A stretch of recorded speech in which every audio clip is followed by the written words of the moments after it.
हमारी जी दाल माश बड़ी ज़बरदस्त सी रेडी हुई है, जो कि आज हमने छिलके वाली बनाई है।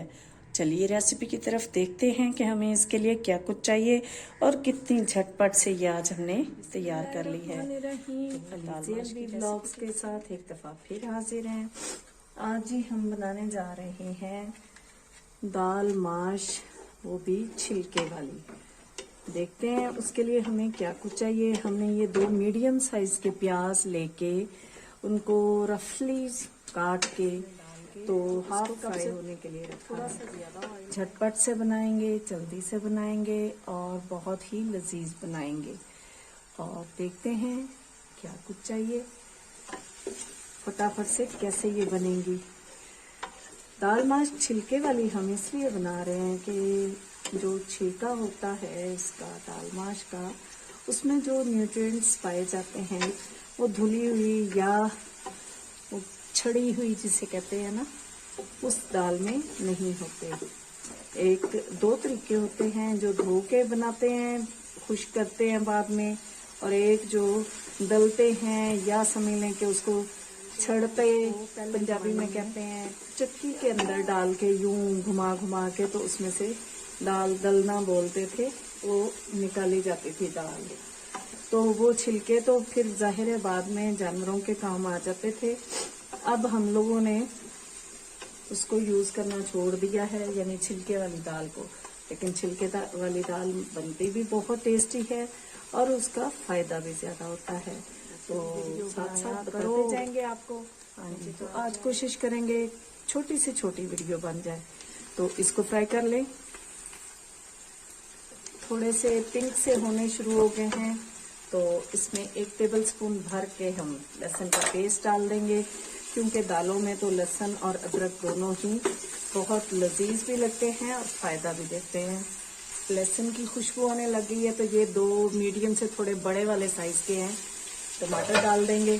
हमने ये चीजें सिर्फ आपको बतानी है कि हमने आधा किलो दाल बनानी है। दाल हमने शोरबे वाली नहीं बनानी, इसलिए आधा किलो है। आधा किलो दाल के लिए जो कुछ चीजें चाहिए, आपने कम बनानी है तो उस हिसाब से कम डाल लीजिएगा। हाफ टेबल स्पून हमारा इसमें नमक जाएगा। 1 टीस्पून हम इसमें हल्दी डालेंगे। 1 टीस्पून भर के हम इसको सुर्ख मिर्च पाउडर को डाल देंगे। इसको भून लेते हैं।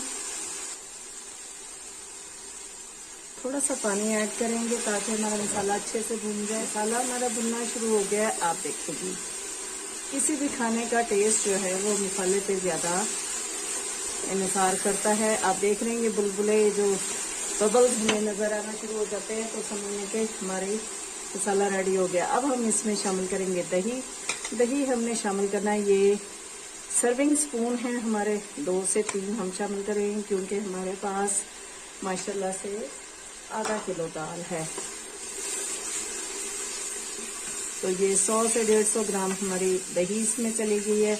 इसको भी अच्छे तरीके से भून लेते हैं। जब तक हमारा मसाला रेडी हो रहा है, तो आपको मजीद मसाला बता दें जो कि हमने इसमें कूट के इस्तेमाल करना है। ये 1 टेबलस्पून भर के हमने जीरा ले लिया है। 1 टेबलस्पून भर के हमने धनिया ले लिया है, और ये हमारे पास है काली मिर्चें जो 1 टीस्पून भर के हमने ले ली हैं। इन सबको अदरक के साथ, अदरक हमने लेनी है 1 से 1.5 इंच टुकड़ा हमने लेने के लिए बेचा है, तो वो लेके आ जाता है, तो हम इसको शामिल करेंगे।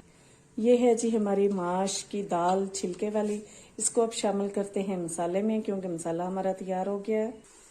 मसाले से ऑयल काफी हद तक अलग हो गया है और मसाला बड़ा अच्छे तरीके से भुन गया है। आपको बबल्स नजर आ रहे हैं। तो इसमें शामिल करते हैं हम अपनी दाल और उसको भून लेते हैं। दाल शामिल करके हम 3 से 4 मिनट अच्छे तरीके से भूनेंगे इसको। अब हमने इसमें इतना पानी डालना है कि हमारी दाल गल भी जाए और इसी तरह खुश्क भी हो। तो हम इसमें शामिल करेंगे अपने कुकर के हिसाब से 1 गिलास पानी। तो आप देख लीजिएगा, आपको जितनी जरूरत हो उतना पानी शामिल करके इसको प्रेशर पे लगा दें। 15 मिनट का प्रेशर लगाना है। पानी तकरीबन खुश्क हो गया, पानी और शामिल किया है ताकि हमने जो मसाले इसमें शामिल करने हैं वो इसमें अच्छे तरीके से अब्जॉर्ब हो जाए। इसमें सबसे पहले आपको दिखा देंगे, ये हमने चिकन क्यूब के छोटे छोटे पीस किए हैं। ये एक पूरी चिकन क्यूब चली जाएगी इसमें। और इसके अलावा ये अदरक, हरी मिर्च, खुश्क धनिया, जीरा और काली मिर्च का जो हमने कूट के मलगूबा सा बनाया है उसको भी इसमें शामिल कर लेंगे, ताकि इसमें बड़ी अच्छी सी खुशबू इनकी आ जाए। और इसके अलावा जाएगी इसमें कसूरी मेथी, जो कि हर दाल की जान होती है। तो इन सबको डाल के हम लगा देंगे। ये 1 टेबलस्पून भर के हमने शामिल कर ली जी, आगे बच्चे। और उसमें शामिल कर देंगे हम, इसको लगा देंगे 3 से 4 मिनट का दम। दाल हमारी बिल्कुल रेडी हो गई है। करते हैं इसको डिश आउट और दिखाते हैं इसकी फाइनल लुक। हमारी जी दाल माश जो कि हमने छिलके वाली तैयार की है, गर्मा गर्म हो गई है जी, बनाई है। और हमने इसके लिए बहुत ज़्यादा मसाले भी यूज़ नहीं किए, इसके बावजूद ये बहुत लजीज बन गई है, बहुत मज़े की बनी है। जो कि छिलके वाली है, पसंद आ जाती है कर दीजिए और बेल आइकॉन को भी दबा दीजिए, ताकि आपको मेरी वीडियोस, मेरे व्लॉग्स, मेरी रेसिपीज़, मेरी रेमेडीज़ मिलती रहें। दुआओं में याद रखिएगा। अल्लाह हाफिज़।